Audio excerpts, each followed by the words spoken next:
အဲ့လိုဖြစ်တယ်ဒီဟာတော့တော့ဆိုလည်းမဟုတ်တော့ဘူးနှစ်တောင်မဲ့ရနေမှာဟုတ်တယ်ပဲ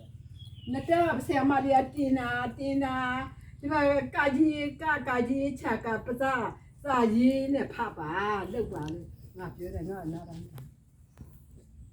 အဲ့ဒါကြီးလေပဲစာဖတ်ဆိုစာအုပ်ကြီးဒီလိုပဲကြည့်နေ သူမမတင်ပြီလား ဟမ် သူမမတင်ပြီလား သူမစိတ်မရောအမလေးခလေးဆောက်အောက်လိုက်တာဆိုတော့မသိတဲ့လူကဆောက်အောက်တဲ့တော့ အာ ဒီခလေးကဘယ်လိုလုပ်တာ အာ စိတ်မရှိဘူးစိတ်ရှိမလားကလေးတွေကလည်းနေပြောတာပဲ အေးပြဿနာ စိတ်မရှိဘူး အေးအဲ့ဒါလည်းမဖတ်တော့ဘူး အာ ဒီလိုပဲထားလိုက်ရော အာ ထားလိုက်တော့ကြောက်ကြလဲဆရာမတိုင်နေခဏ စောင့်မရလို့ စာမလဲမရဘူးမဖတ်တတ်ဘူးပေါ့နော်အဲ့ဒါမိဘတိုင်မိဘလည်းသူ့ကိုမကြည့်အောင် ဟွန်း မကြည့်ဘူးပြောလည်းမပြော သူမမလိုတာပါသူမောင်လေးစတင်ပြရမှာလေ ညမပြက်လိုက် ညမတောက်တော့ဖတ်တာပါဖတ်ပြီးတဲ့ဆိုစိတ်မဝင်စားတာဒီစားထဲမှာစိတ်မဝင်စားဘယ်လိုကြညပြောတာ